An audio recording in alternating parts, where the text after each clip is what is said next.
यहाँ जो सनातन परंपरा है, जो सनातन धर्म है और जिसके पुरोधा हैं तथागत बुद्ध, ये हिंदुइज्म तो कुछ भी नहीं उसके आगे। हिंदुइज्म तो वर्णवाद है, हिंदुइज्म तो तर्क से भागने वाली चीज का नाम है। आप कह रहे हैं कि जो सनातन धर्म है वो तथागत बुद्ध का लाया हुआ है। Yes, yes. तो ये जो हिंदू सनातनी बनते हैं ये कौन? सनातन पर भारत में 500 साल से पहले का कोई हिंदू मंदिर नहीं मिलेगा, क्योंकि हिंदुओं में मंदिर बनाने की, मूर्ति की कोई परंपरा नहीं थी।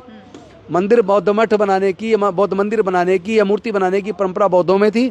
और बौद्ध जितने भी पुराने मंदिर आपको मिलेंगे 500 साल से पहले के खुदाई में, वो सबका आप देखेंगे तो वो सारे बौद्ध मंदिर थे। स्वामी विवेकानंद जी ने अपने जो उनकी राइटिंग्स हैं उसके वॉल्यूम 7 के अंदर उन्होंने कहा है कि जो पुरी जगन्नाथ का जो मंदिर है वो भी बौद्ध मंदिर था, जिसको वैष्णव लोगों ने उसको कब्जा लिया और महाबोधि टेम्पल को कब्जा लिया।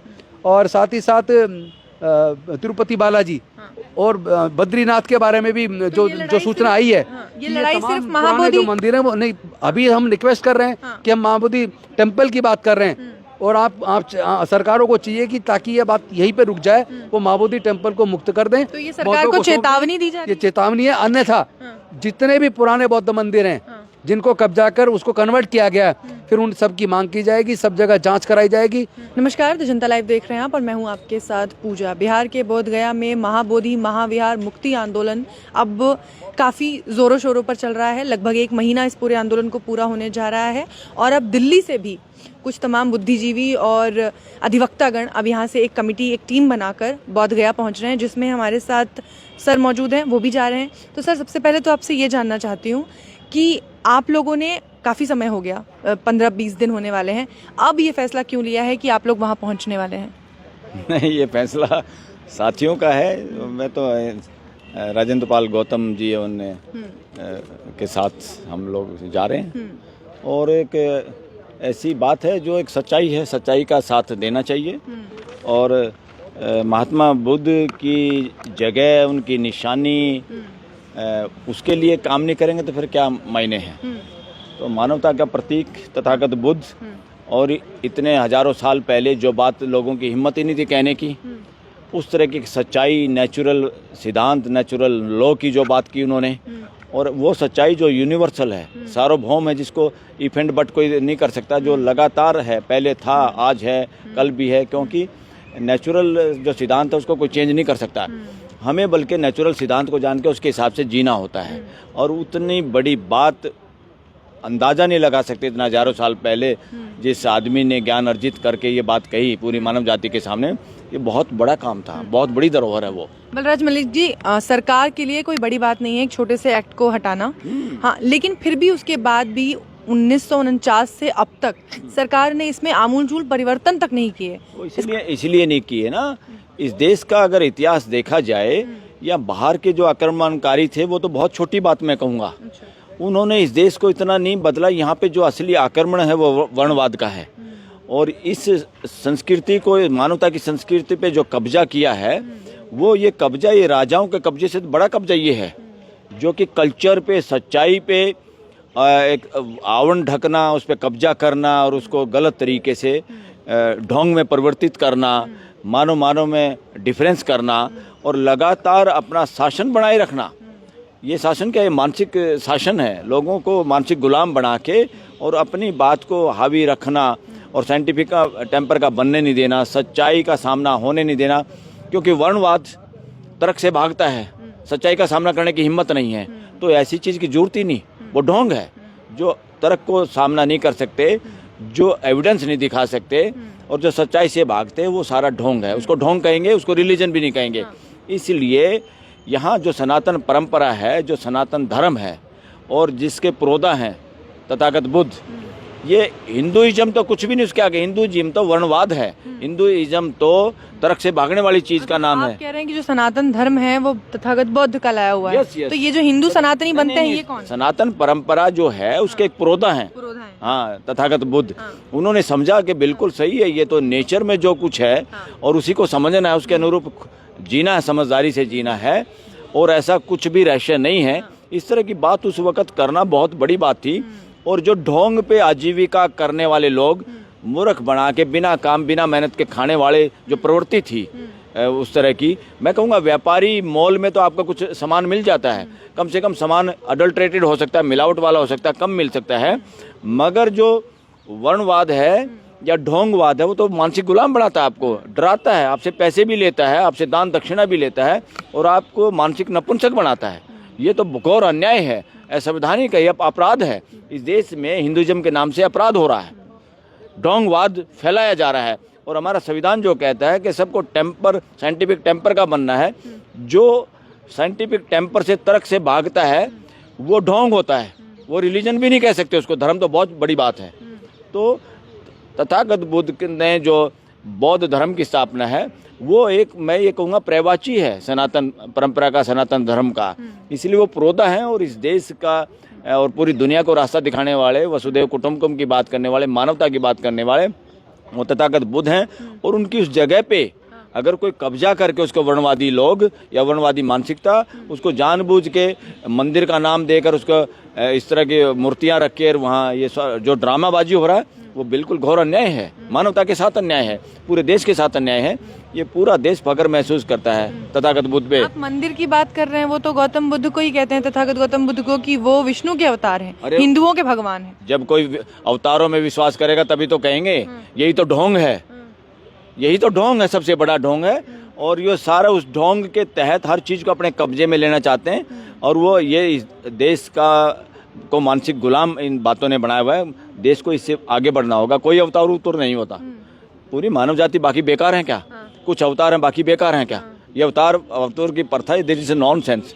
और महात्मा बुद्ध को भी अवतार घोषित करके उसको अपने अंदर शामिल करके ताकि आम जनता गुमराह हो जाए और उस बात का प्रचार प्रसार ना हो ना। तथागत गौतम बुद्ध। हाँ।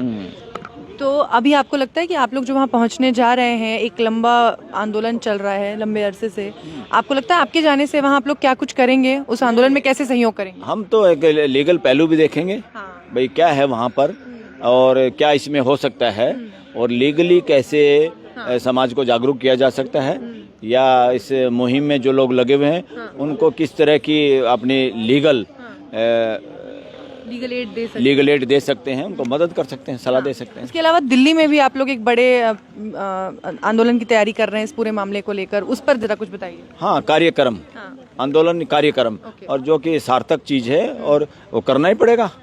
अगर सरकार इस बात को लेके जागरूक नहीं है, अगर वर्णवाद हावी है, अगर कोई इस बात को तथागत बुद्ध की जगह को भी खाली नहीं करना चाहता, अगर अब तो पूरा, मैं तो ये कह रहा हूँ जितने भी ऐसी जगह हैं जहाँ भी बौद्ध धर्म के प्रतीक हैं, चिन्ह हैं, और जो भी मठ हैं या वो क्या बोलते हैं दूसरी स्तूप हैं, उन सब को धरोहर, बौद्ध धर्म की वो धरोहर है, उसको खाली करना चाहिए, खाली करवाना चाहिए।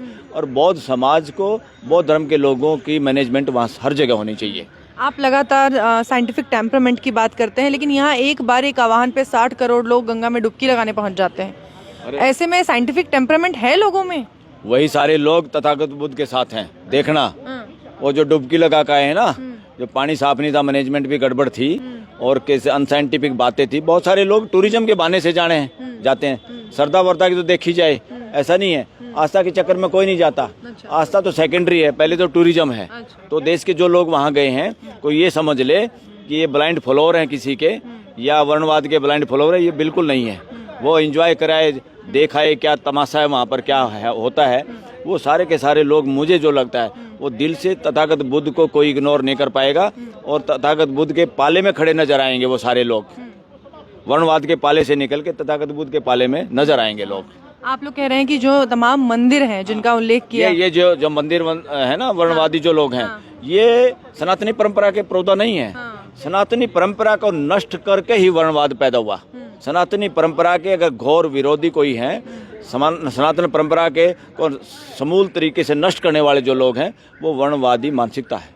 चलिए, बहुत बहुत शुक्रिया आपका सर, बहुत धन्यवाद। तो राजेंद्र पाल गौतम जी, अब आप भी पहुंच रहे हैं महाबोधि महाविहार मुक्ति आंदोलन में, और आपके जाने का कारण मुख्य क्या है? अभी आपको क्यों लगा कि अब आपको इस आंदोलन में शामिल होना चाहिए? नहीं, पहली बात तो मैं आपकी जानकारी दुरुस्त कर दूं। अब से करीब 25-26 साल पहले जब ये महाबोधि टेम्पल की मुक्ति का आंदोलन जापानी बेकू बनते सुरेश सेसेई जी के नेतृत्व में किया गया था, जंतर मंतर पर महीनों तक प्रदर्शन चला था। तो उस वक्त भी हम समता सैनिक दल के जिम्मेदार पदाधिकारी थे और राष्ट्रीय कोषाध्यक्ष थे, और उस नाते हम उस पूरे आंदोलन में शरीक रहे हैं, लंबे समय तक शरीक रहे हैं। और माँ बोधि टेम्पल की मुक्ति के लिए समय समय पर हर आंदोलन में हम शरीक रहे हैं।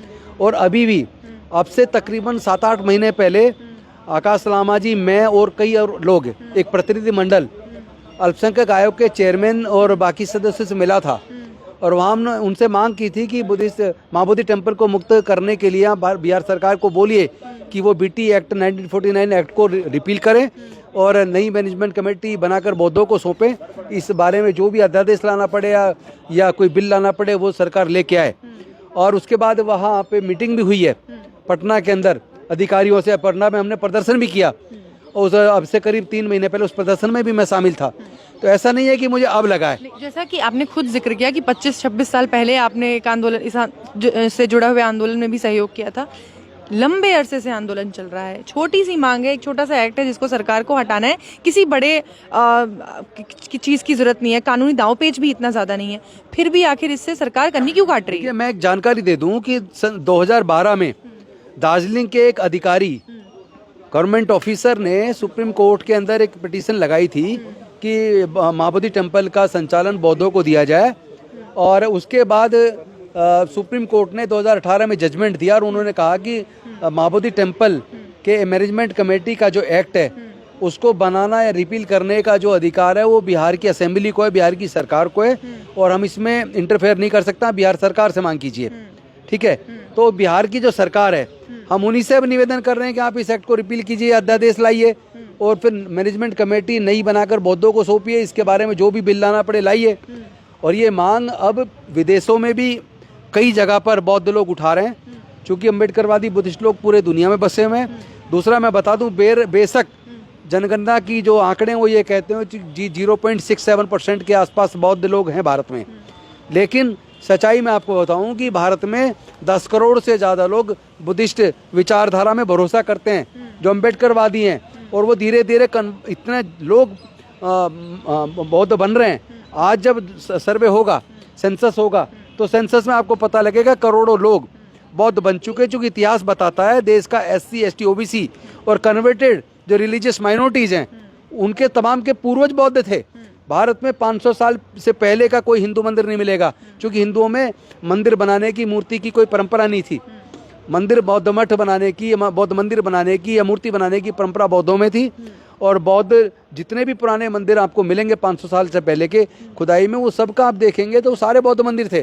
स्वामी विवेकानंद जी ने अपने जो उनकी राइटिंग्स हैं उसके वॉल्यूम 7 के अंदर उन्होंने कहा है कि जो पुरी जगन्नाथ का जो मंदिर है वो भी बौद्ध मंदिर था, जिसको वैष्णव लोगों ने उसको कब्जा लिया और माँ बोधि टेम्पल को कब्जा लिया। और साथ ही साथ तिरुपति बालाजी और बद्रीनाथ के बारे में भी जो सूचना आई है, ये लड़ाई सिर्फ महाबोधि जो मंदिर है वो नहीं। अभी हम रिक्वेस्ट कर रहे हैं कि हम माँ बोधि टेम्पल की बात कर रहे हैं, और आप सरकारों को चाहिए कि ताकि ये बात यहीं पे रुक जाए, वो माँ बोधि टेम्पल को मुक्त कर दें। तो ये सरकार को चेतावनी दी जा रही है? ये चेतावनी है। अन्यथा जितने भी पुराने बौद्ध मंदिर हैं जिनको कब्जा कर उसको कन्वर्ट किया गया, फिर उन सब की मांग की जाएगी, सब जगह जांच कराई जाएगी। क्योंकि अभी मैं आपको बता दूं, सोमनाथ टेम्पल में भी जो खुदाई हुई थी, जो खुद आदरणीय नरेंद्र मोदी जी ने मुख्यमंत्री रहते शुरू की थी, वहाँ भी वो भी पूरा बौद्ध मंदिर है नीचे।